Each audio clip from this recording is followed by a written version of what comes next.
ये क्वेश्चन है ma'am please थोड़ा बड़ा बड़ा लिखना। हाँ, if A recessive disease appears only in 60%, ये चलो देख लो। उसके बाद है what proportion of the progeny of heterozygous normal man, हमने ये लेके चले, into diseased female.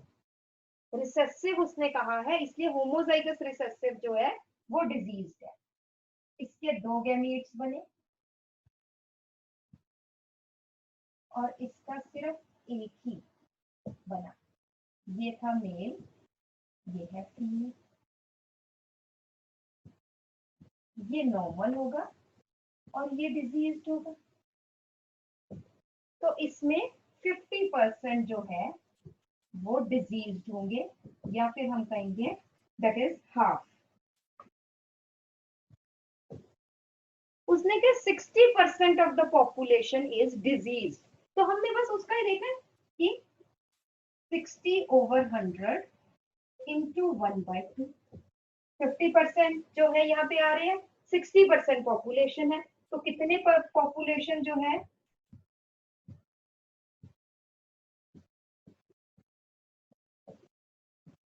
It is disease, it is 3/10। मेरा भी आंसर है, बट कंफ्यूज था मैं कि पता चल गया कैसे? मतलब हमने यस मैम समझ गया, मतलब आंसर तो सेम आया था। चलो गुड।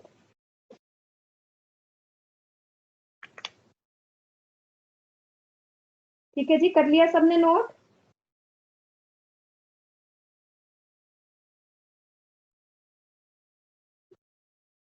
चलिए जी, नेक्स्ट आ जाता है, आई थिंक 39th होगा, देख लेना जरा।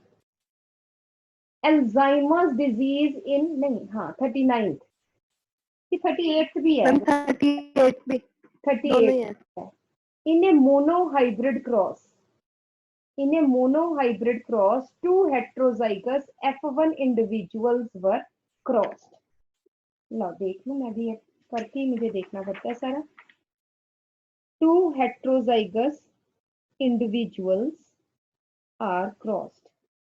हाँ बेटा, रेशो आ रही है 2:1, क्योंकि जो डोमिनेंट हम क्या आएगा, या तो मैम लीथल होमोजाइगस, लीथल, एक जो है वो जो होमोजाइगस फॉर्म में होगी that will be Yes, ma'am. Lethal gene, Lethal. चाहे वो डोमिनेंट लीथल जीन्स है, चाहे वो रिसेसिव लीथल जीन्स है, रिसेसिव लीथल कोई जीन्स। भी हो सकती है। ठीक है, बट एक ऑफस्प्रिंग जो होगा वो मर जाएगा, कौन से वाला, जो होमोजाइगस फॉर्म में है। That's why the ratio is 2:1 rather than 3:1 या 1:2:1। ठीक है, यस मैम।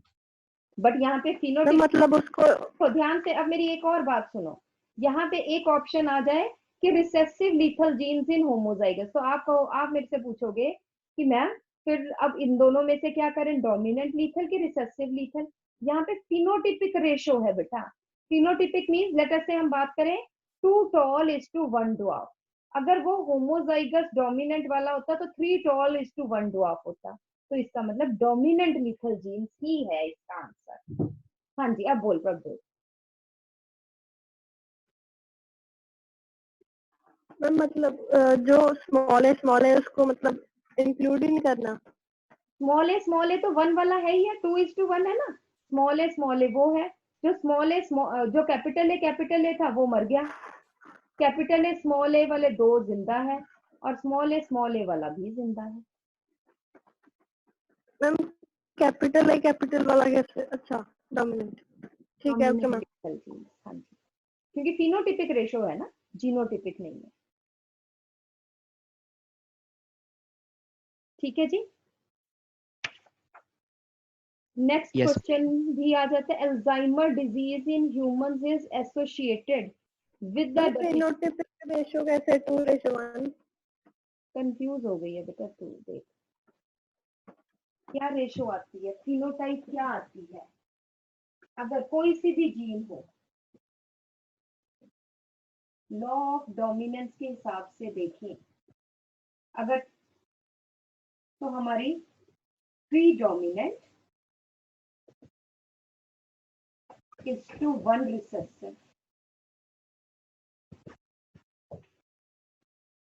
अगर ये वाला कंडीशन लीथल हुई तो ये रिसेसिव वाला मर जाएगा, तो 3:0 आनी चाहिए थी रेशो, बट हमारे पास फिनोटिपिक रेशो क्या आ रही है, 2:1 आ रही है। इसका मतलब कौन सा, 3 डोमिनेंट कैरेक्टर्स, मतलब लेटर से टॉलनेस जो है उसमें से एक गायब हुआ है कोई, वो कौन सा गायब होगा, कैपिटल ए या कैपिटल टी वट ये वाला जो है वो मर गया, यस मैम, क्या कि नहीं। Yes ma'am.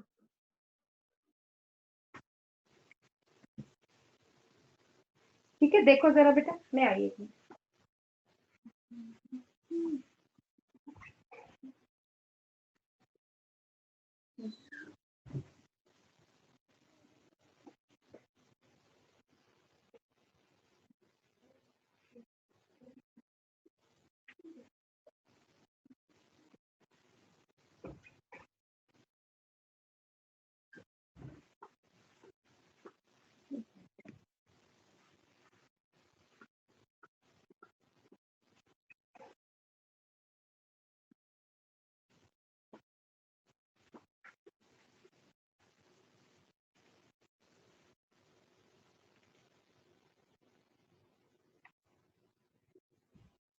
ठीक है जी, चलिए नेक्स्ट क्वेश्चन आ जाइए।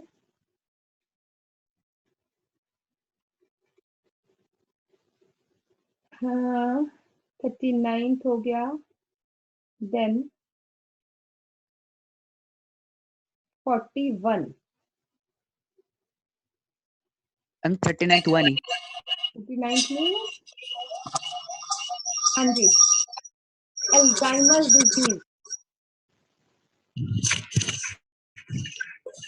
बेटा किसका वो ऑडियो ऑन है, बेटा ऑफ करो बच्चे। Alzheimer's disease in humans is associated with the deficiency of, Alzheimer's disease किसकी deficiency से, एसिटाइलकोलाइन। बेटा ये याद ही रखना पड़ेगा, न्यूरोट्रांसमीटर। अल्जाइमर क्या होता है, जब हम भूलना शुरू मैम कर देते हैं, भूलने की, यस मैम, भूलने की बीमारी को बोलते हैं अल्जाइमर डिजीज। याद अल्जाइमर, रखिए, हमने यस मैम, +1 में किया हुआ है, जब हमने किया था, that is in nervous system. Alzheimer's disease, 21st chapter. Parkinson disease, Parkinson disease होता है due to deficiency of dopamine, ठीक है। अल्जाइमर्स डिजीज है due to deficiency of acetylcholine, ठीक है यस ना। मैम। हाँ, नवराज को याद आ गया। चलिए जी, नेक्स्ट आ जाता है, ये भी क्वेश्चन है बेटा आपका। When walnut combed chicken were cross, ये बेटा ये छोड़ मैम दो, ये नेक्स्ट, ये वाला वैसे भी छोड़ दो, ये वाला क्वेश्चन नंबर जो मेरे पास 40th है वो छोड़ दो, क्योंकि ये एपिस्टेटिक या वो वाली जीन्स आ जाती है, सप्लीमेंट्री जीन्स, अब तुम्हारे सिलेबस में नहीं है। मैम जब एसिटाइलकोलाइन नर्वस मूवमेंट में काम आता है ना, जो नर्व्स मसल को मैसेज करती हैं तब बेटा मसल काम करती है। बहुत जगह acetylcholine is a neurotransmitter. Ma'am मेरी सर्जरी के टाइम ना एंटी एसिटाइलकोलाइन एक कंपाउंड डाला था, तो उससे मैम आई मूवमेंट बहुत बंद हो गई थी। बंद हो गई थी, पर्टिकुलर नर्व में डाला होगा, है ना, करते होंगे बेटा कुछ ना कुछ जरूर। The production of 2 different types of caps, ये भी छोड़ दो बेटा, क्वेश्चन नंबर 40 41 छोड़ दो मैम वो सप्लीमेंट्री जिनको आपने करवाया हुआ है। बेटे, पर यहाँ पे सप्लीमेंट्री जीन्स है नहीं ना, यहाँ तो नहीं डुप्लीकेट। मैम 40th क्वेश्चन का। ये हमने वॉलनट चिकन वाला किया था। यस मैम, ये हो गया। यस चलो ये मैम, तो ये भी हो ही गया था। तुम्हारा हो ही गया, ठीक है जी। ये वाला 41 जो मेरे पास 41 है ये छोड़ दो, ठीक है जी। नेक्स्ट आ जाता है 45, मेरा 45 होगा। If a man is heterozygous for a recessive autosomal trait, then what proportion of his sperms will have diseased gene and why if a recessive autosomal trait। देखो बेटा क्या मतलब है इसका,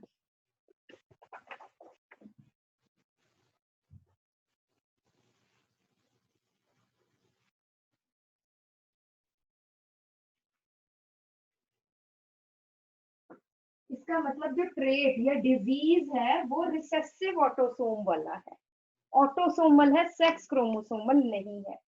if a man is heterozygous, let us से हम बात कर लेते हैं HbA HbS हेट्रोजाइगस, हम फॉर एग्जांपल लेके चलते हैं, ऑटोसोमल रिसेसिव यही है, और साथ में XY, ये तो है ही। अब हमारे पास गैमीट्स कौन कौन से हो जाएंगे, HbA X, HbA Y, HbS X and HbA, एक मिनट, मैम HBSY कास्ट में। It is HbS। तो क्वेश्चन पूछा हुआ है, what proportion of sperms will have diseased gene and Y chromosome? तो 4 में से ये है 1/4, 25%। Yes. proportion है 1/4 या percentage is 1/4। proportion 1/4, percentage 25%। ठीक है जी। Yes, ma'am. नेक्स्ट आ जाता है बेटा 50th question, a red eyed wild male Drosophila is exposed to a chemical mutagen and is then mated with a carrier red-eyed female. What are the chances of their? देखो बेटा, एक तो आप ये देखो, ये भी लेट मी डू फर्स्ट, कि केमिकल म्यूटेजन है, इसका मतलब म्यूटेट हो गया, वाइट आइड मेल है, X white eyed, this female है career.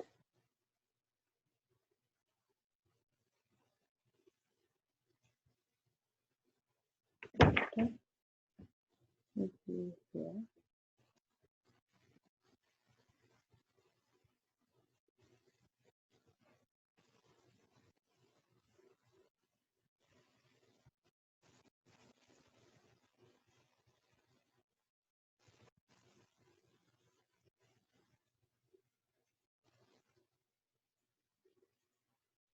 What are the chances of their white-eyed son? White-eyed son. हाँ जी बेटा, अब यहाँ पे क्या है?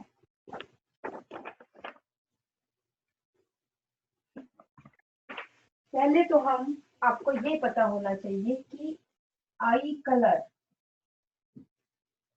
Is sex linked in Drosophila. इसके लिए ये कंडीशन पता होनी चाहिए आपको। सेकेंड पॉइंट आ जाता है बेटा कि red I colour is dominant over white eye color.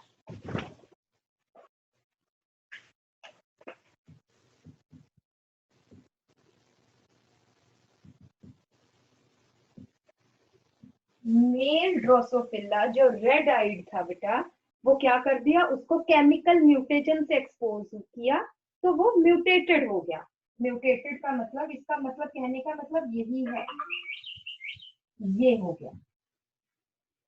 ठीक है, उसके बाद फीमेल जो है वो है heterozygous for red I colour. दो गैमीट्स बने, बनाओ।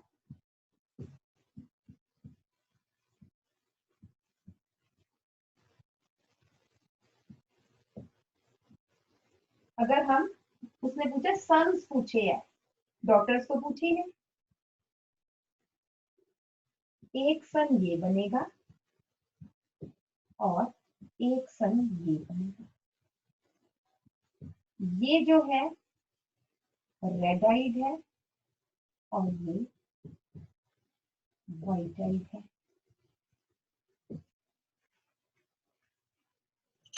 मैम अगर डॉटर्स पूछा होता फिर भी 50% ही आना था। करके देख लो, हाँ फिर भी 50% आता है। नॉर्मल अगर हम कहें homozygous normal 0%, heterozygous normal 50% and homozygous white eyed तो 50%। Yes ma'am. ओके,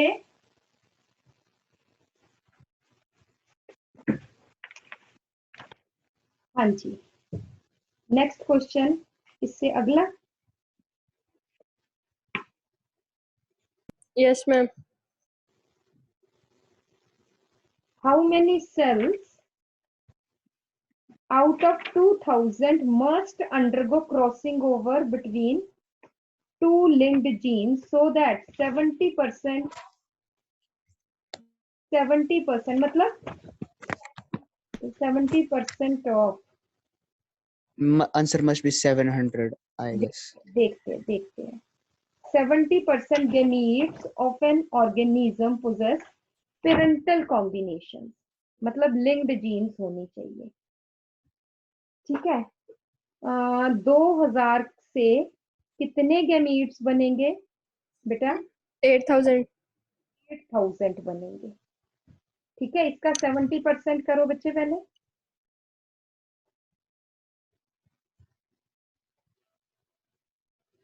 560 600 है ना।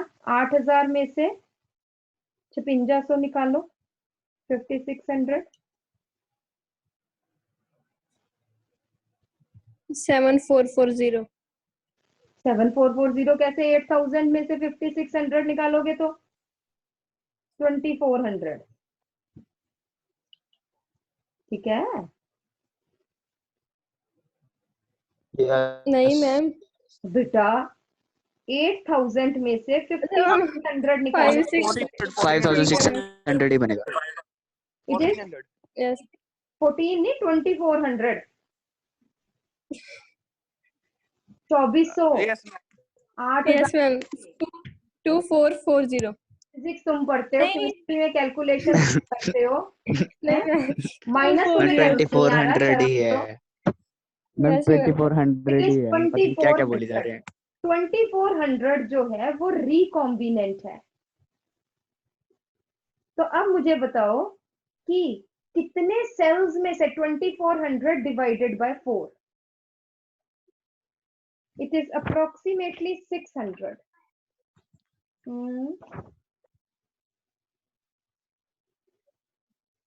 2400 है ना? नहीं, वही बात है, 2400 है जी। एक मिनट 8000 गैमीट्स बने, 8000 में से 2400, बिल्कुल ठीक है, 2 से डिवाइड करोगे तो 1200। मैम 2 से क्यों?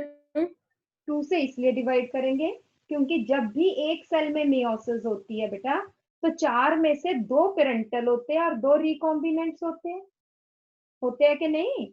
Maximum percentage of crossing over कितनी है? 50%। Yes ma'am. Out of 4 gametes formed, 2 gametes are parental and 2 are recombinants।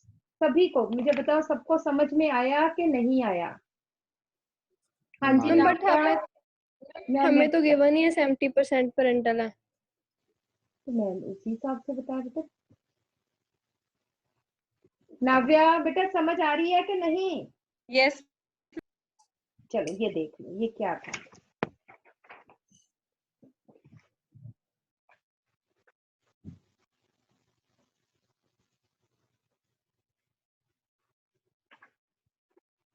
वो कहते 2000 सेल्स है, 2000 पेरेंट सेल्स है, 1 पेरेंट सेल form 4 gametes। तो 2000 parent cell form 8000 gametes। उसने कहा 70% ऑफ टोटल गैमीट्स जो है वो पेरेंटल है। 70% ऑफ 8000, 5600 जो है वो है पेरेंटल गैमीट्स। इसका मतलब ये है कि रिकॉम्बिनेंट गैमीट्स कितने हैं? 8000 minus 5600 is equal to 2400 gametes. ये रिकॉम्बिनेंट है।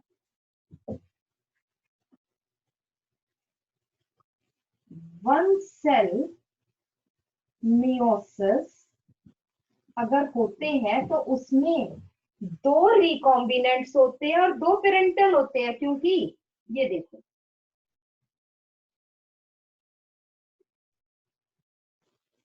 क्रॉसिंग ओवर इन दोनों में हुई, ये दो तो पेरेंटल ही है। ए था और यहाँ पे स्मॉल ए था, तो यहाँ पे क्या आ गया?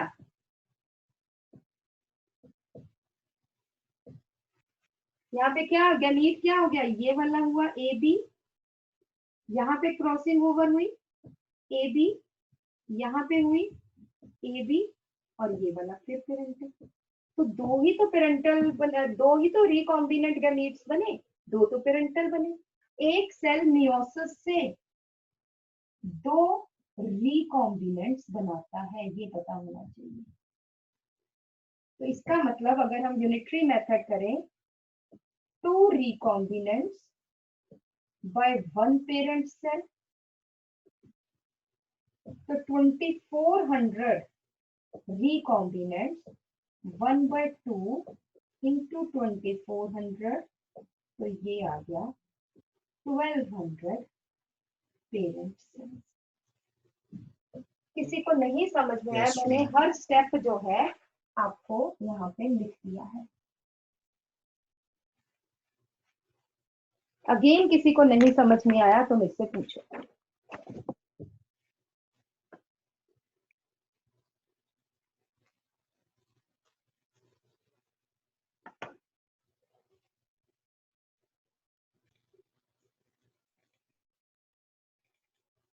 नेक्स्ट क्वेश्चन आ जाता है बेटा, हमने कौन सा भी किया था? 51। नेक्स्ट तो आपने सारे ही पूछने हैं तकरीबन। Gene frequency, what is gene frequency? देखो जरा, जीन फ्रीक्वेंसी होता है बेटा कि एक पॉपुलेशन में एक एलील कि क्या प्रोपोर्शन है as compare to all the alleles in a population. ये बेटा याद ही करना पड़ेगा आपको कि proportion of an allele in the gene pool as compared with the other alleles of at the same locus. ठीक है, कि एक एलील मतलब अगर मल्टीपल एलील्स है तो एक एलील की क्या फ्रीक्वेंसी है। एक, ये आपको नेक्स्ट चैप्टर में और समझ में आएगा कि एक पॉपुलेशन में एक एलील की क्या फ्रीक्वेंसी है as compare to other allele, that is called as gene frequency. ठीक है, अभी याद करो, नेक्स्ट चैप्टर में जब हम एवोल्यूशन वाला करेंगे ना तो उसमें और ज्यादा क्लैरिटी हो जाएगी, क्योंकि उसमें हमने पॉपुलेशन, जीन फ्रीक्वेंसी ये सब करना है। ठीक है जी, नेक्स्ट है जी 54। when two genotypes, ये देखिए बेटा, when two genotypes produce the same phenotype due to different environment, one is called as, but a different environment, ये भी हम बात यही करेंगे, these are called as phenocopies of each other due to different environments कह Yes. लो, या फिर हम कह सकते हैं capital T homozygous and heterozygous forms, they are phenocopies of, genetically different है but these are phenocopies of each other, एक दूसरे का phenotype एक जैसा है। ठीक है, तो यहाँ पे फॉर एग्जाम्पल लिख लिए, जरूरी नहीं कि एनवायरमेंट डिफरेंट हो, homozygous dominant and heterozygous dominant, they are phenocopies of each other।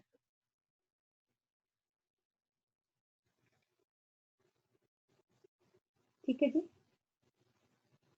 Next आ जाता है बेटा 57।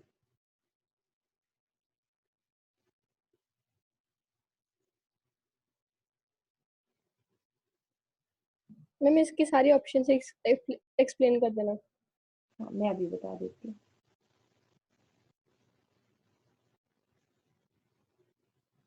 बेटा देखो यहाँ पे है प्रोटीनर टाइप, लिख लो अपनी कॉपी में, लिख लो Protenor type sex determination. Protenor type साथ में लिख लो XXXO टाइप, XX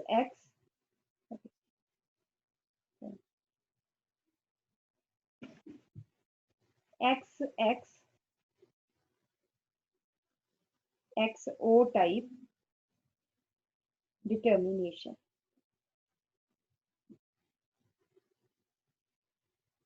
नेक्स्ट आ जाता है बेटा हाइमिनोप्टेरन type.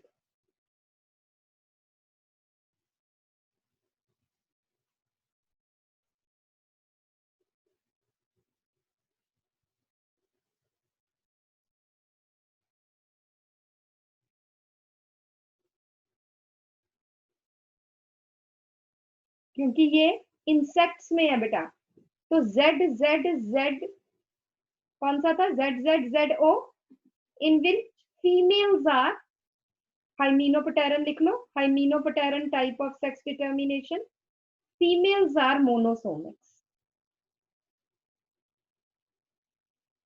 Females are ma'am males नहीं आएगा? ZZ नहीं बेटा, ZZZO में क्या होता है, एक मिनट, मेल्स ZZ। हाँ मेल ZZ होता है, ZO फीमेल्स है, तो females yes are ma'am. मोनोसोमिक्स।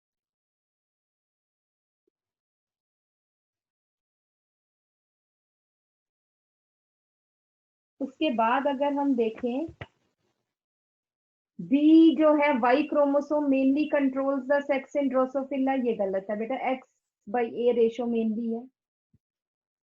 D है अकॉर्डिंग टू डोजेज कंपनसेशन, ये तो ठीक है बेटा।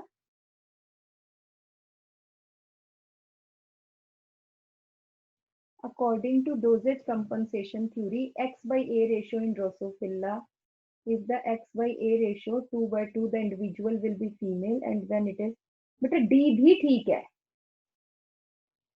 D is also correct।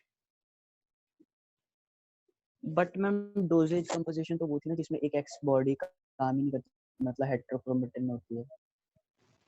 कहाँ पे डोजेज कंपनसे, बेटा ये Dosage- X/A रेशियो है ना, ये भी डोजेज कंपनसेशन ही बोलते हैं बेटा इसको भी। एक तो ह्यूमंस में हो गई डोजेज कंपनसेशन, है ना, और ओके ड्रोसोफिला में भी इसको ही कहते हैं, तो बेटा डी भी ठीक है। ओके। ठीक है, नेक्स्ट बोलिए 60 60 एंड 61। मैम बी ऑप्शन इसकी सही है? नहीं बी नहीं ठीक है बेटा, Y chromosome mainly controls the sex in drosophila, ये नहीं है ठीक। क्यों मैम? बेटा क्योंकि यहाँ पे मेनली क्या X/A रेशियो है, वाई क्रोमोसोम वाई हो भी बट 2X है, अगर XXY है तब भी वो फीमेल ही होगी। मैम बट आपने लिखवाया था कॉपी में, मतलब मेनली हम XXXY मतलब ये करते हैं फॉलो, और बाद में ये। अगर अगर अगर मेरी बात सुन कि अगर XO भी हो, ड्रोसोफिला XO भी हो, वाई ना भी हो, तब भी वो मेल ही होगा। तो यहाँ पे ड्रोसोफिला में वाई क्रोमोसोम का कोई काम नहीं है, जैसे ह्यूमंस में तो है ना Y chromosome has TDF and all, but drosophila में ऐसा कुछ भी नहीं है। ठीक है, तो यहाँ पे आप लिख यस सकते मैम। हो कि Y chromosome controls maleness in humans but not in Drosophila.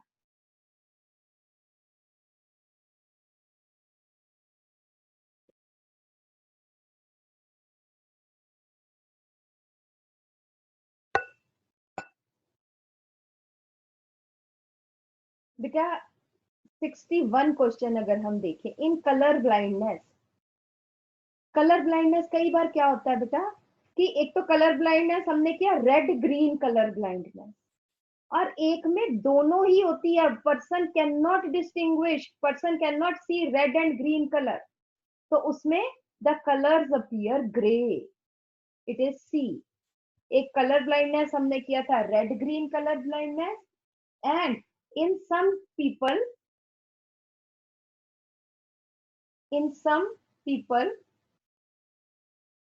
they cannot see colors क्योंकि उनमें कोन्स नहीं बन पा रहे प्रॉपरली, तो all the colours appear grey. ये वैसे क्वेश्चन आता तो नहीं, बट ये जनरल आपको पता होना चाहिए, मणिपाल टाइप के पेपर में आ सकता है ऐसा क्वेश्चन।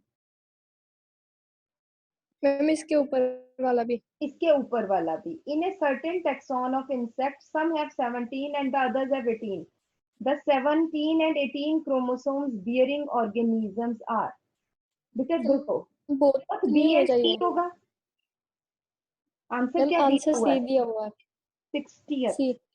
नहीं, डेल्टा है बच्चे, सी नहीं है, इट इज डी, बी और सी, ये मैंने गलती से लिख दिया, अदरवाइज मेरे पास डी ही ऑप्शन है, 60th का delta.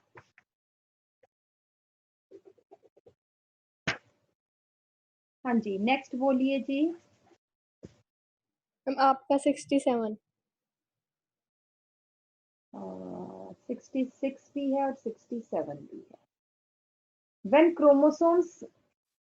chromosome sets are present in multiples of n, the condition is termed, हाँ बेटा, euploidy, multiple, many, 3n, 4n, 5n, then it is called as euploidy। ठीक है, जनरली हम बात करते हैं दैट इज यूप्लॉइडी, ठीक है, या पॉलीप्लॉइडी।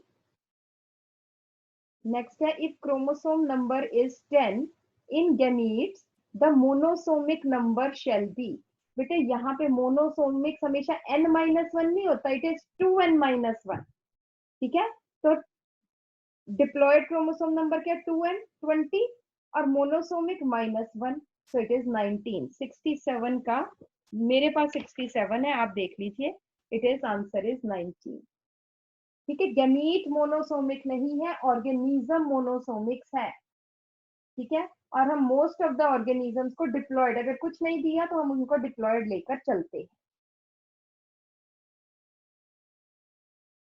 ठीक है जी। आई थिंक यही क्वेश्चंस मेरे पास डाउट के लिए आए थे, आप बोलिए Yes, ma'am. Any other doubt. Numbers हो गया। नवराज, नव्या,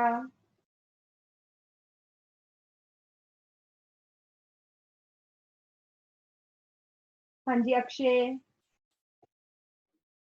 एक मैम वो असाइनमेंट शेयर कर दो, वो 30 क्वेश्चन वाले। करूंगी बेटा, वो भी कर दूंगी। Yes ma'am.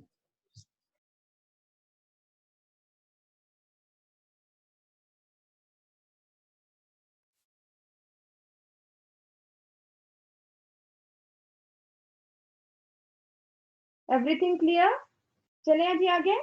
Yes ma'am. चलिए, यस मैम। हाँ जी बेटा, पिछली बार हमने किया था बेटा 3D structure of DNA,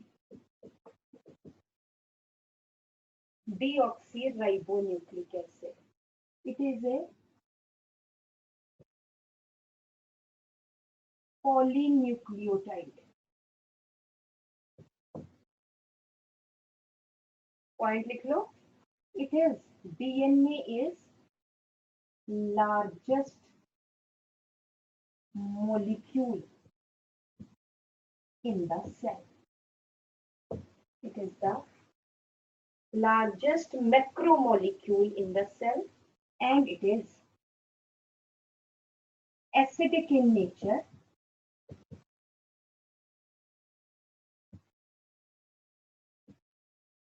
due to phosphoric acid।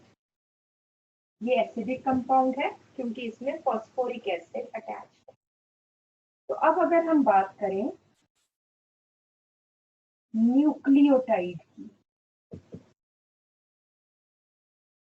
तो न्यूक्लियोटाइड में डीएनए के nucleotide of DNA.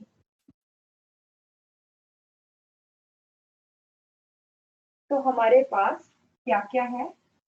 That is beta deoxyribose sugar, another is phosphoric acid, another is nitrogen base। अगर हम इसका स्ट्रक्चर देखें, +1 में आपने किया हुआ है,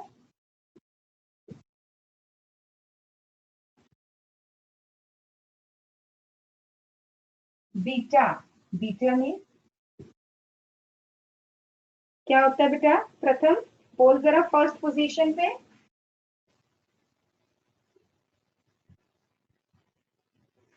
बोल बेटा, डीऑक्सीराइबोस शुगर क्या क्या स्ट्रक्चर है? याद नहीं है। हाँ जी, किसको याद है? अक्षय, याद है आपको? शायद ऊपर OH होता है, नीचे H होता है। बिल्कुल ठीक है, OH H।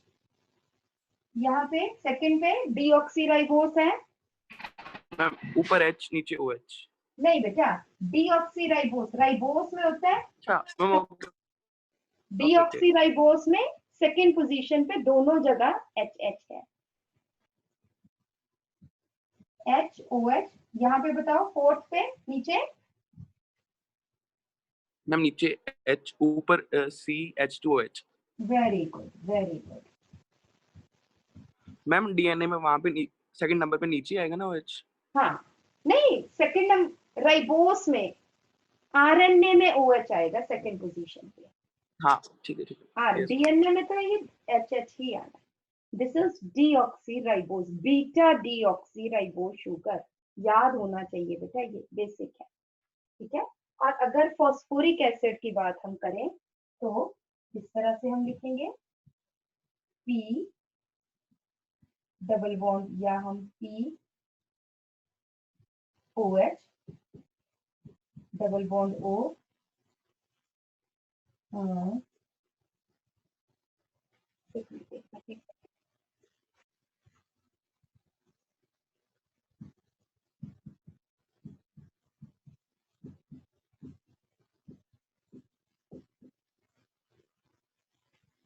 This is phosphoric acid, कहीं भी डबल बॉन्ड O लिख लोगे, बट 3OH ग्रुप से this is phosphoric acid.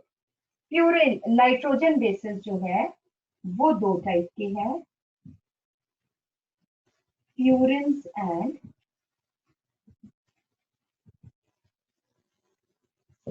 pyrimidines। Purines 9 membered है, pyrimidines 6 मेंबर्ड है।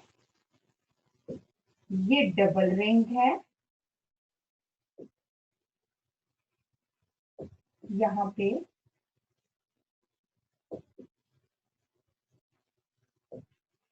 सिंगल रिंग है। हम थोड़ा सा देख लें ये कैसे बनता है। मैम प्लीज वेट फॉर, अब मत करना। हाँ हाँ, वो नहीं मैं कर रही बेटा।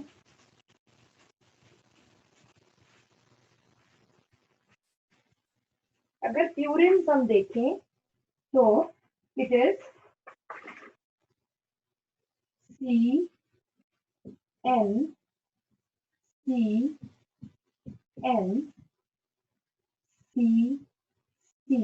एक ring, NCN double ring. This is 2 membered ring, 1 2 3 4 5 6 7 8 9। Numbering भी पता होनी चाहिए। दिस इज प्यूरिन, ये बेसिक स्ट्रक्चर है प्यूरिन का। कर लोगे बेटा तो केमिस्ट्री में भी बायोमोलिक्यूल्स आएंगे, वहां पे इजी रहेगा आपको। और अगर हम पिरिमिडिन देखें तो सिंगल रिंग है, इसका ये वाला रिंग है, N, C, ये C,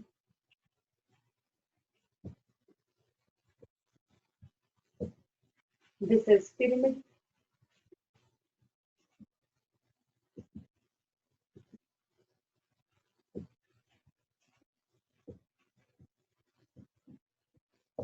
Six membered pyramid. ठीक है, ये बेसिक रिंग ऑफ pyrimidine, ये है basic ring of purine.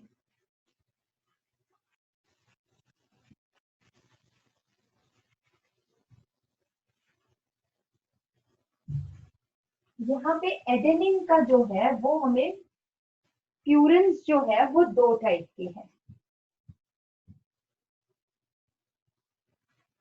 Adenine and guanine. pyrimidines, cytosine,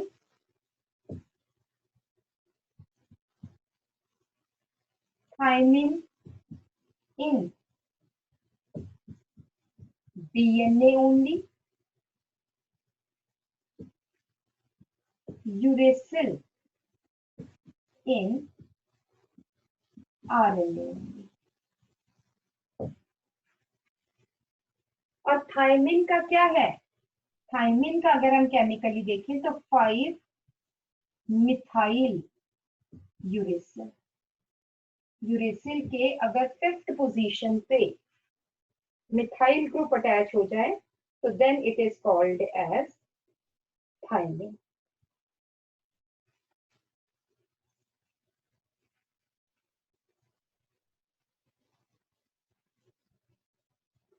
ठीक है जी.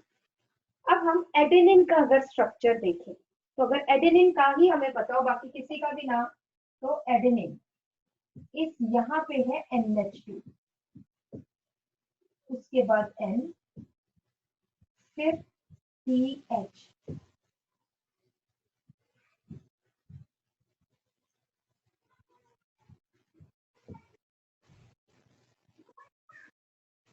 it is N, CH, NH.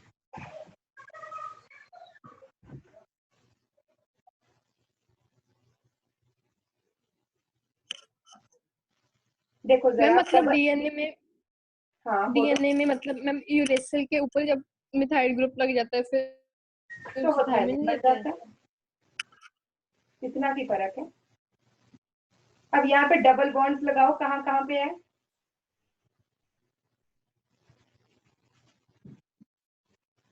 जल्दी से.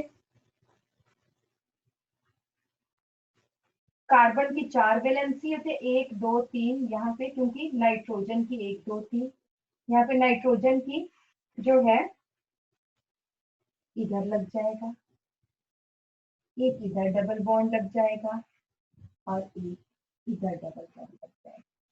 देखो जरा, पूरी हो जाएगी valency. Yes ma'am. This is adenine.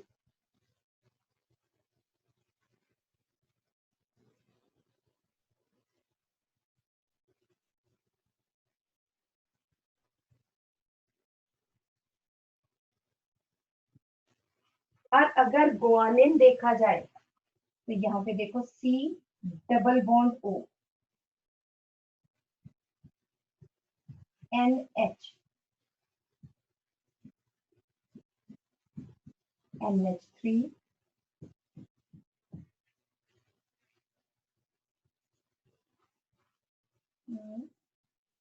यहाँ पर भी देखो, यहाँ पे भी डबल बॉन्ड O ही है, तो NH3 नहीं है.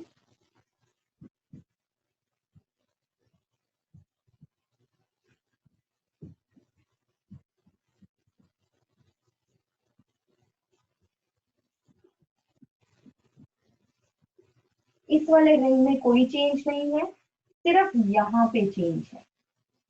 इन चार में CO CO NH NH, ये है गुआनिन.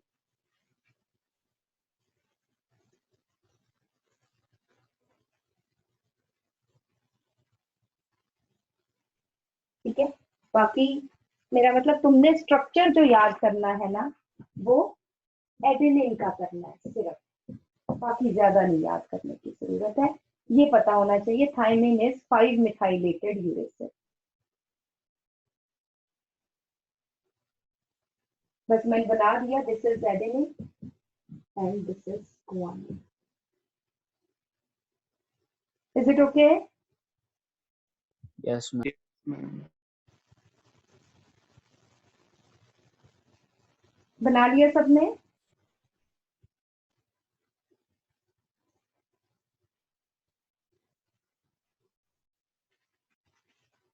यस अब अगर हम देखें,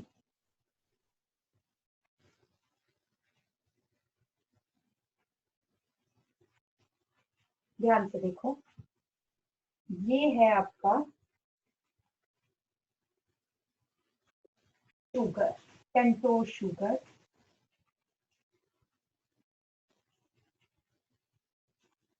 बीटा डीऑक्सीराइबोज।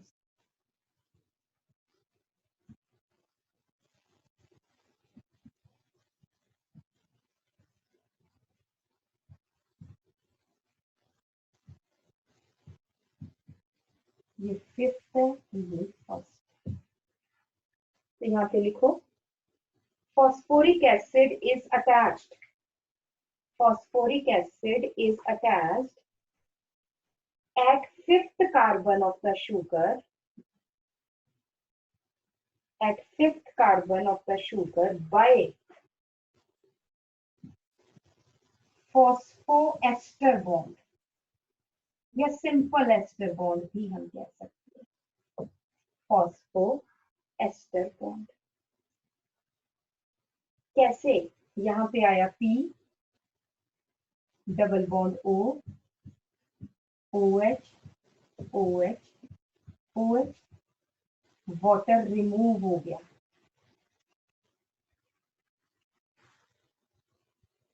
तो यहाँ पे अलग से बना लो, मैं चलो थोड़ा सा रेडी कर देती हूँ। तो यहाँ पे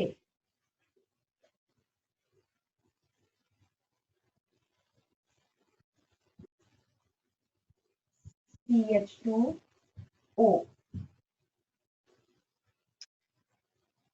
C double bond O, OH, OH।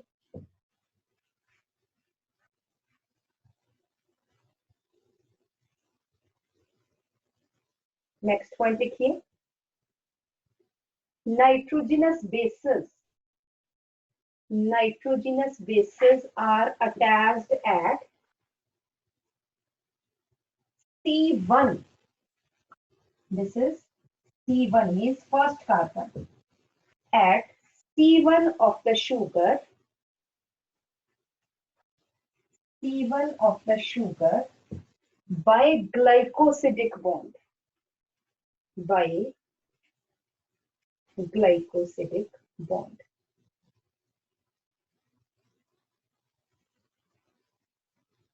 Purines are attached, purines are attached by N9, purines are attached by N9, and pyrimidines are attached by N1, pyrimidines are attached by N1।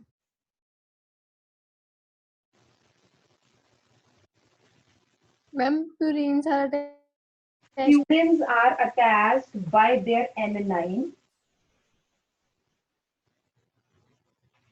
अगर हम देखें NH हो गया।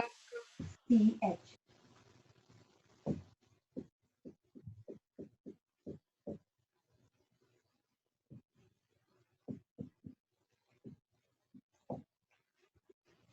यही था, ठीक है। तो N9 कैसे?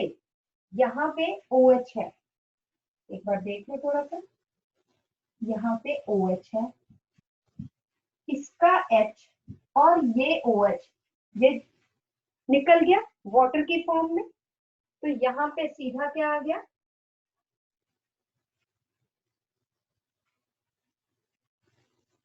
सीधा आ गया N,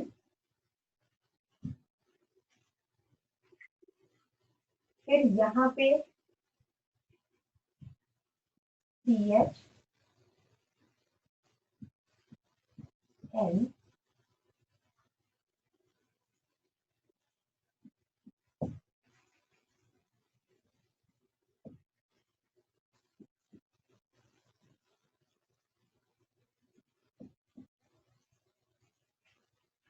ये देख लो, बाकी का आप जो है वो कर लो।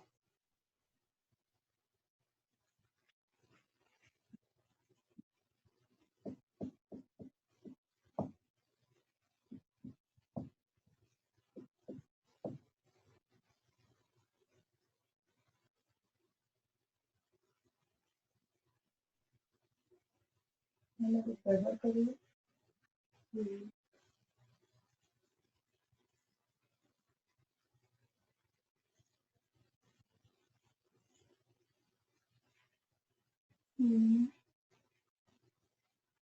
यहाँ पे H नहीं आएगा बेटा, यहाँ पे नहीं।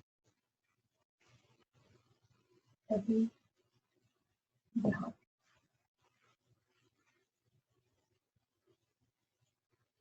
ठीक है, तो इसका क्या नाम आ जाएगा? Deoxy adenosine. फिर वहां पर भी डबल बॉन्ड आएगा। कहाँ पे बेटा? वो मैम लेफ्ट साइड पे जो आपने बनाया है एडेनिन। यहाँ पे?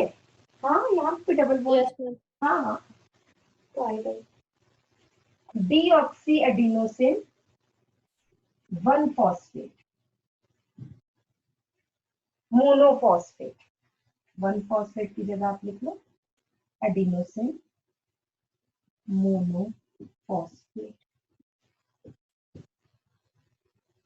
या फिर आप इसको और क्या कह सकते हो? Deoxy adenylic acid. Deoxy adenylic acid, या फिर हम छोटे उसमें कह सकते हैं deoxy AMP। This is nucleotide.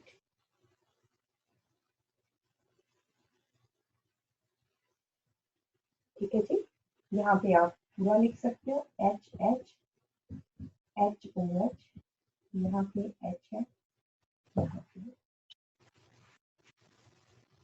ये क्वेश्चन आया हुआ है, draw the diagram of the nucleotide.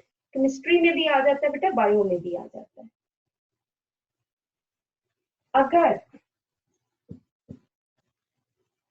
Nucleotide minus H3PO4 कर दें, फॉस्फोरिक एसिड रिमूव कर दें, तो क्या बन जाएगा?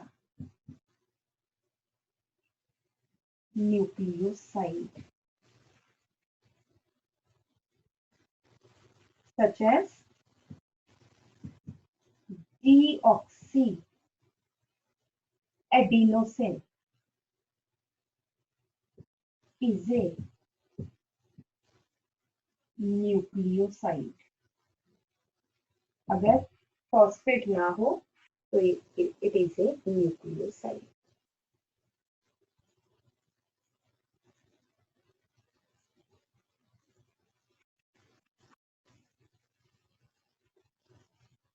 ठीक है जी, तो हमारे पास न्यूक्लियोसाइड्स कौन से हो गए? Deoxyadenosine, deoxyguanosine, deoxycytidine and deoxythymidine.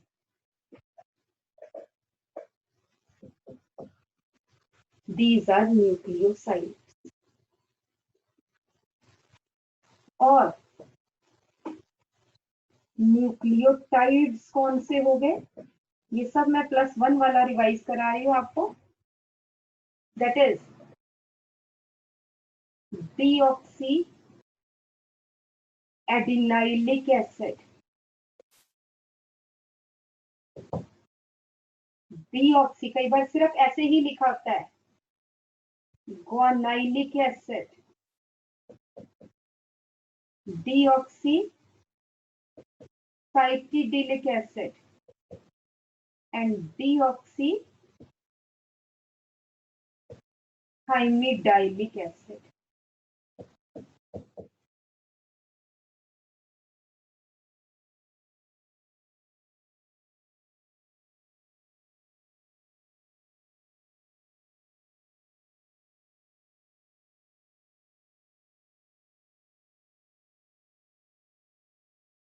हाँ जी बोलो बेटा, एनी डाउट?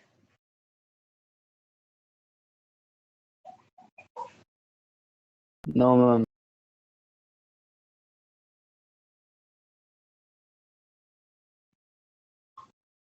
ठीक है, चले आगे बेटा।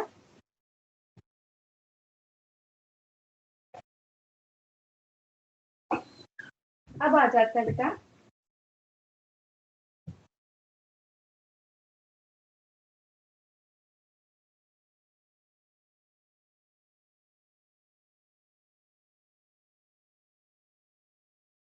Formation of डायान्यूक्लियोटाइड।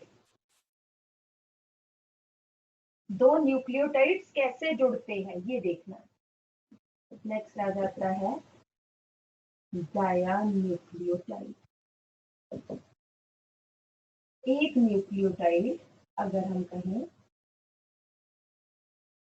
यहाँ पे सिर्फ हम लेट अस से एडेनिन है, हम सिर्फ इस तरह से लिखते हैं, और यहाँ पे O P double bond O OH OH।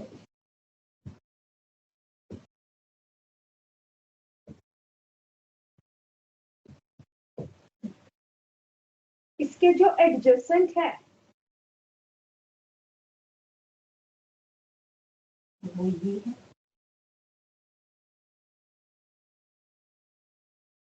यहाँ पे कुछ भी आ सकता है, साइटोसिन आ गया,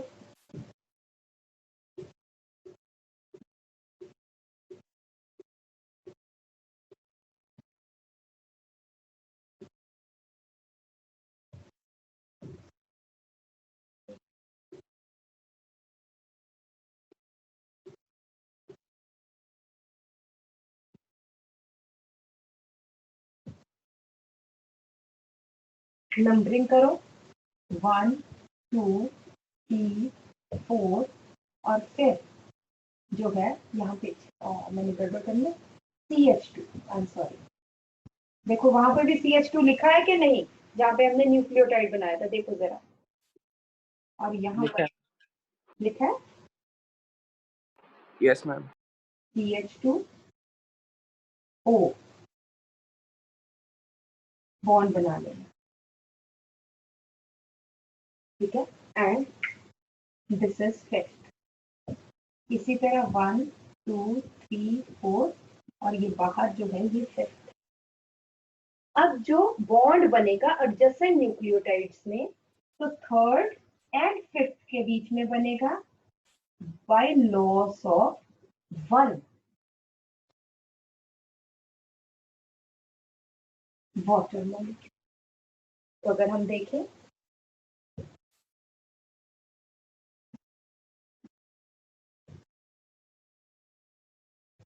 अब देखो थोड़ा सा कि हमेशा ये वाला न्यूक्लियोटाइड थोड़ा सा बिल्कुल इसके ऊपर नहीं होगा, थोड़ा सा इस ऐसे,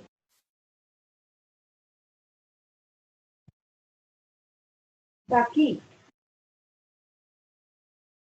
CH2O P double bond O OH, और यहाँ पे भी O, और इसके बीच में बॉन्ड बने।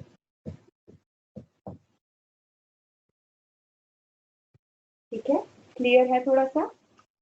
तो दिस इज, किस किसके बीच में बॉन्ड बना, third carbon of this and fifth carbon of this, and this bond is called as phosphodiester bond. तो हम कहेंगे adjacent nucleotides are joined by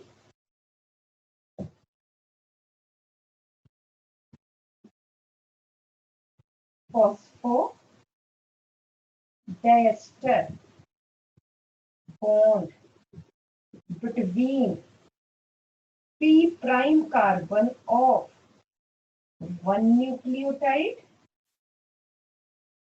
and 3 prime OH करना, OH of one nucleotide and 5 prime OH of adjacent nucleotide.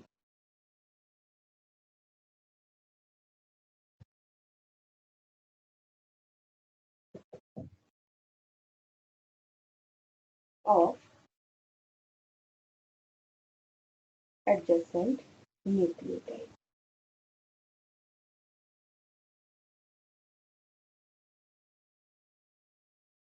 तो अगर chain, ये देखो, अगर ये चेन ऐसे चलेगी तो इसका ये 5th वाला जो है वो फ्री है, और जो लास्ट वाला होगा उसका 3 प्राइम जो है वो वाला एंड फ्री होगा, वो बॉन्डिंग में नहीं होगा। तो हम कहेंगे this chain runs in 5 prime to 3 prime direction.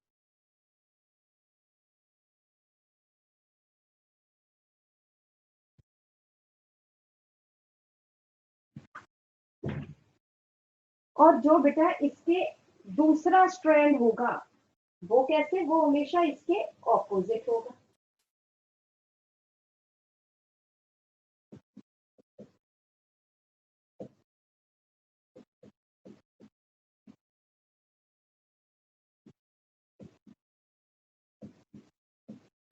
Ma'am जो अभी हमने बनाया है ये 3 to 5 है ना? ये 3 to 5 है बेटा। जो एडजेसेंट होगा, नहीं, ये जो बनाया है ये है 5 to 3 है ना, क्योंकि मैम 3 to 5 नहीं है क्या ना बेटा,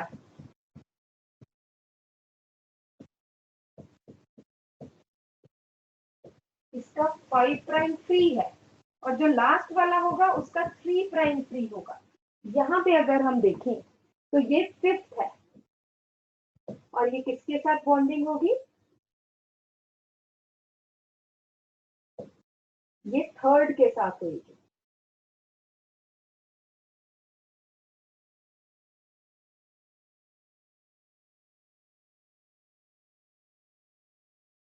ये 3rd है, 1 2 3 4 CH2 O C।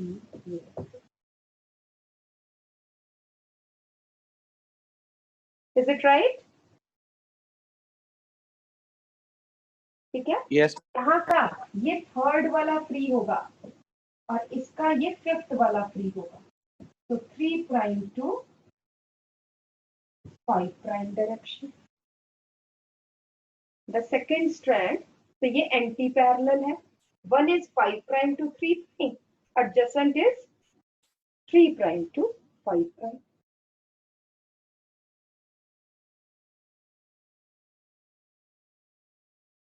और यहाँ पे नाइट्रोजन बेसिस है बेटा,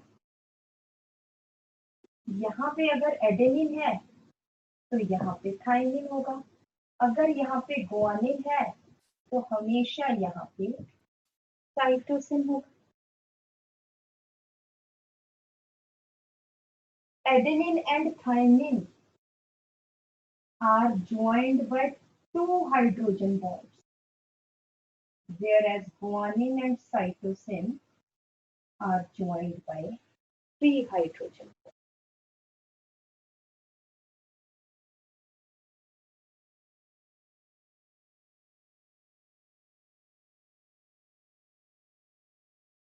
और यहाँ पे आप देख रहे हो कि phosphate is present at periphery। यहाँ पे, फिर यहाँ पे, ये phosphates यहाँ पे present है periphery,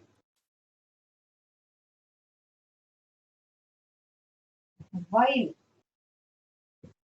nitrogen bases being hydrophobic, पानी से रिपेल करते हैं, being hydrophobic are concealed in center।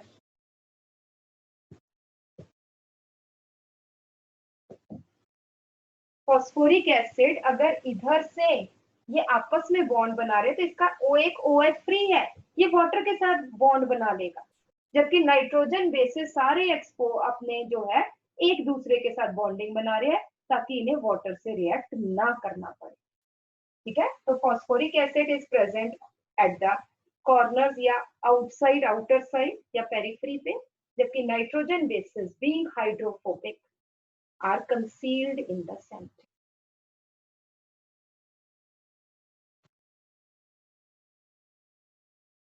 समझ में आई मेरी बात कि नहीं आई?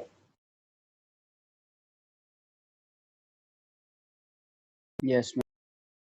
सभी एक ही की आवाज मुझे सुनाई देती है बेटा, बाकी yes ma'am. Harman,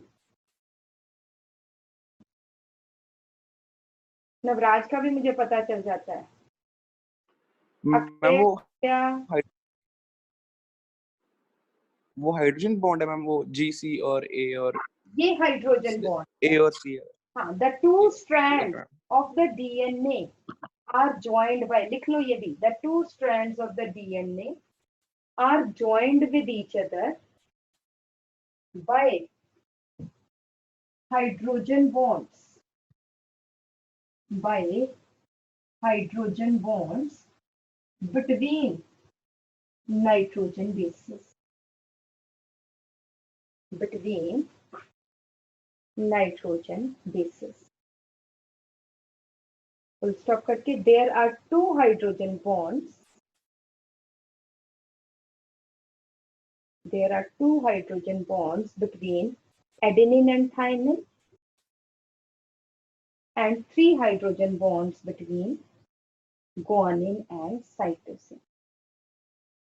Three hydrogen bonds between guanine and cytosine. If DNA has more of 80 base pairs than GC base pairs, it is called as 80 type DNA.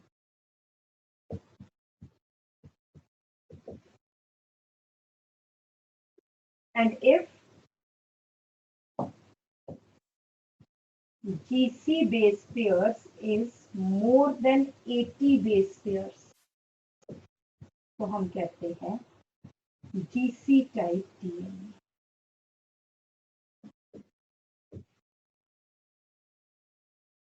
उसके बाद है एट हाई टेम्परेचर, अगर डीएनए को हाई टेम्परेचर पे रख दिया जाए, hydrogen bonds break and two strands of DNA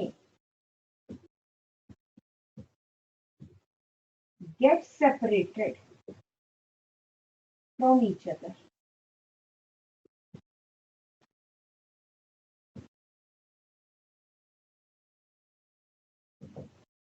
इस प्रोसेस को हम क्या बोलते हैं बेटा? This is called as denaturation or melting of DNA. इसको हम बोलते हैं denaturation. Separation of two strands of DNA is called as denaturation. Ma'am ये एस फेज के टाइम पे होता है ना? ये किसके टाइम पे होता है? एस फेज के एस फेज, क्योंकि बेटा यस एस मैम। फेज तो चलो जो है सो है ही है, जब रेप्लिकेशन होनी है डीनेचुरेशन तो, बट इन जनरल हम आर्टिफिशियल कंडीशंस में भी कर सकते हैं। तो मैम एस फेज के टाइम पे टेम्परेचर इंक्रीज होने का रीजन क्या होगा? अगर तो हम यहाँ पे bonds to- आर्टिफिशियल कंडीशन की बात कर रहे हैं। एस फेज तो एक नेचुरल प्रोसेस है, वो तो एंजाइम्स की हेल्प से तो उस होता है, टाइम मतलब वो एंजाइम्स की Okay. हेल्प से होता है। करेंगे अभी हम रेप्लिकेशन। रेड ब्लड सेल में DNA नहीं होता? क्या कह रहे बेटा? RBC में DNA नहीं होता मैम? मैम बोलते हैं कि डीएनए शुरू में होता है, बाद में खत्म हो जाता है ड्यूरिंग मैच्योरेशन। मैम बोलते हैं कि माइटोकॉन्ड्रिया में प्रेजेंट होता है आरबीसीज के। आरबीसी में कौन सा माइटोकॉन्ड्रिया आरबीसीज होता है बेटा, मुझे बता, किसने बताया तुझे? नहीं मेरे को मतलब मैं जब 10th या 9th में था आई गेस, बेटा तो मेरे 10th और को 9th याद है, मतलब का मेरे तो को ऐसे छोड़ ही दो, उसका आइडिया तो नहीं। याद भी ना रखा करो, ठीक है ना, क्योंकि नहीं मतलब आरबीसी ऐसे आर टीचर ने विदाउट। कहा था उस टाइम। नहीं बेटा मेरी बात सुन, टीचर ने मुझे नहीं लगता कहा होगा, बट क्योंकि आप क्या पढ़ते हो, रेस्पिरेशन भी तो पढ़ते हो, 9th में भी पढ़ा होगा, सॉरी 10th में भी पढ़ा होगा, 11th में भी पढ़ा। आरबीसी में कौन सी रेस्पिरेशन यस मैम। होती है, एरोबिक या एनारोबिक? एनारोबिक। कौन सी एनारोबिक रेस्पिरेशन होती है, फॉर्म इथाइल अल्कोहलिक की लैक्टिक एसिड?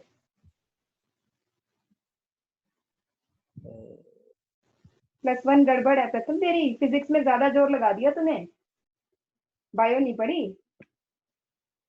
आरबीसीज में बेटा, क्योंकि उन्होंने बहुत सारा हीमोग्लोबिन एब्जॉर्ब करना है, इसलिए उसमें कोई भी ऑर्गेनेली नहीं होती इंक्लूडिंग माइटोकॉन्ड्रिया, इसलिए आरबीसी में कौन सी रेस्पिरेशन होती है, इथाइल अल्कोहलिक फर्मेंटेशन।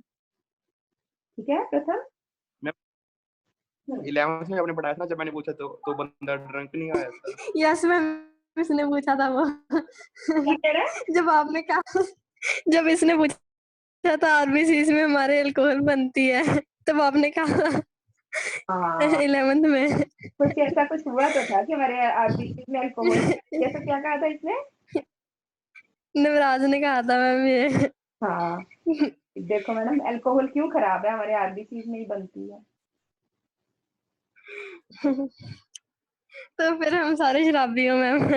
हम सब शराबी है, हाँ हमारे तो बॉडी में ही बन रही है, ये बात तो ठीक है। ठीक है प्रथम, पता चल गया बेटा कि यंग यस आरबीसी जब मैम। आरबीसी बनते हैं तो उसमें न्यूक्लियस होता है, बट जैसे जब मैच्योर हो रहे होते हैं तो nucleus plus all other organelles they disappear, disintegrated, so that they can accommodate maximum of haemoglobin. ठीक है, तो हम इसको कहते हैं डीनेचुरेशन या मेल्टिंग ऑफ डीएनए। ठीक है, ये हम आर्टिफिशियल कंडीशंस की बात कर रहे हैं कि अगर हम हाई टेम्परेचर दें तो ये चीज हो जाएगी। ठीक है, तो नेक्स्ट आ जाता है melting point of DNA.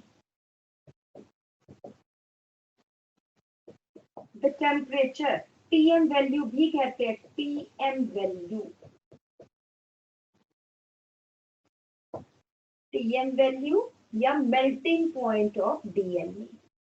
The temperature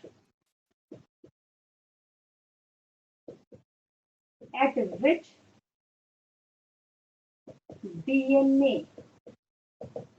undergoes denaturation, आप पूरा लिखो, is called as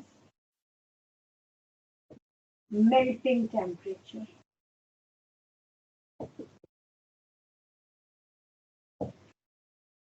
is called as melting temperature। और अब मुझे बताओ कि एटी टाइप डीएनए या जीसी टाइप डीएनए, इसमें मेल्टिंग पॉइंट किसका हाई होगा? मैम जीसी का हाई। GC GC ma'am. का हाई होगा, जीसी का, क्योंकि 3 हाइड्रोजन बॉन्ड्स है, उसको तोड़ने के लिए ज्यादा एनर्जी चाहिए। लिखो next point, GC type DNA has, GC type DNA has high melting point, high melting point as compare to AT type DNA, AT type DNA. और फिर एक और इसके साथ आ जाता है, क्योंकि प्रोकैरियोट्स कब ओरिजिनेट हुए थे, जब अर्थ पे टेम्परेचर बहुत हाई था, तो इसलिए हम क्या कहेंगे कि prokaryotes have GC type DNA.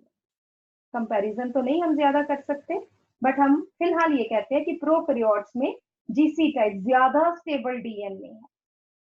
Prokaryotes have GC more of, prokaryotes have more of GC type DNA.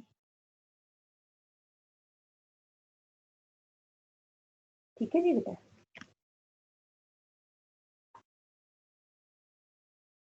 और आज के लिए लास्ट पॉइंट आ जाता है बेटा हमारा कि length of DNA.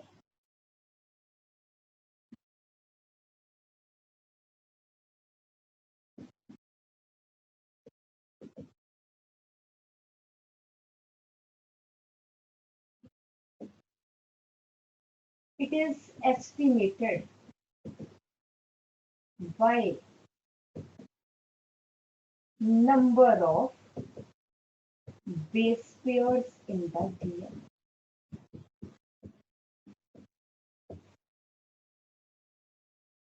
For example, human haploid cell has 3.3 into 10 to the power 9 base pairs. Haploid cell में इतना है, तो डिप्लॉयड सेल में it will be 6.6 into 10 to the power 9 base pairs. Distance between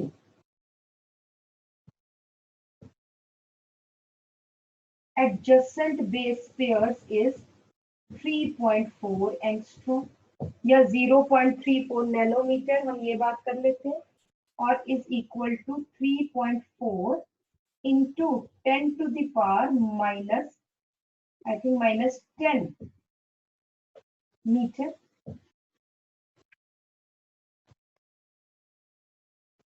इतना ही होता है ना बेटा, एंगस्ट्रॉम को अगर मीटर में कन्वर्ट करो माइनस 10 ही है ना। Yes Yeah. मैम। अब जो है length of human DNA is equal to, ये कर लो, it is 6.6 into 10 to the power 9 into 3.4 into 10 to the power minus 10 metre. करके देखो बेटा,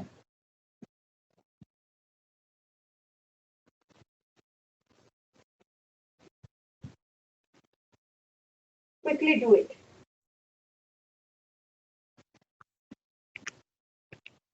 2.24। देख सारे करके देखो, इतना ही आ रहा है।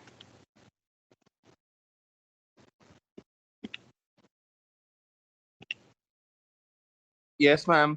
ठीक है ना, Yes. ये आ जाएगा 22.4 into 10 to the power minus 1 metre और 2.24 मीटर। तो एक डिप्लॉयड सेल में, 2n सेल में length of DNA is 2.2 metre, और अगर एग में देखा जाए, स्पर्म में देखा जाए, तो इससे 1.1 मीटर आ जाएगा। यस और नो? यस। Yes. ठीक है, और नेक्स्ट लिखिए। अब इसमें लेंथ आपने निकालनी है, मैं नंबर ऑफ बेस पेयर्स बताऊंगी। E coli bacteria, E coli has, bacteria E coli has 4.6 into 10 to the power 6 base pairs, और आपको पता है कि ये हैप्लॉइड ही होता है। 4.6 into 10 to the power 6 base pairs. Lambda phase, lambda phase ये वायरस है, 48502 बेस पेयर। हम स्पेलिंग लिखना। आपने ऐसे ही लिख देना बेटा, आप ऐसे भी कर सकते हो, लैम्डा फेज या सिंपली लैम्डा फेज।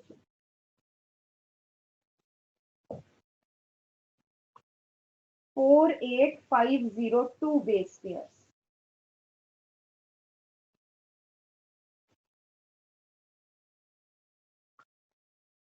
और एक और वायरस है, virus Xi X174, Xi into 174 या Xi X174, 5386. 5386. This is nucleotides. यहाँ पे बेस पेयर्स नहीं हम लिख रहे, हम ये कहते हैं कि ये डीएनए वायरस है और इसमें इतने न्यूक्लियोटाइड्स है, बेस पेयर्स नहीं है. This shows that it has single-stranded DNA. It has single-stranded DNA.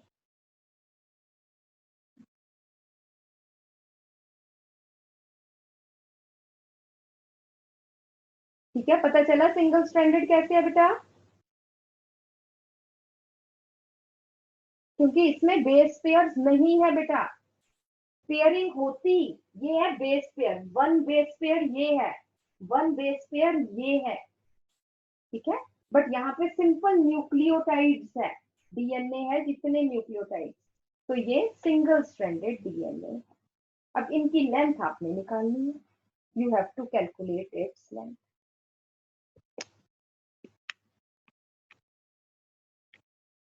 Is it okay? Yes ठीक है बेटा. तो आज के लिए बेटा ये है. नेक्स्ट टाइम हम करेंगे इसकी कॉइलिंग कैसे होती है, पैकेजिंग कैसे है DNA. Is it okay? So at 1 o'clock sharp सारे जो है जल्दी से ज्वाइन किया करो 1 बजे. मैम मेरा एक क्वेश्चन था. मैम जो हमारे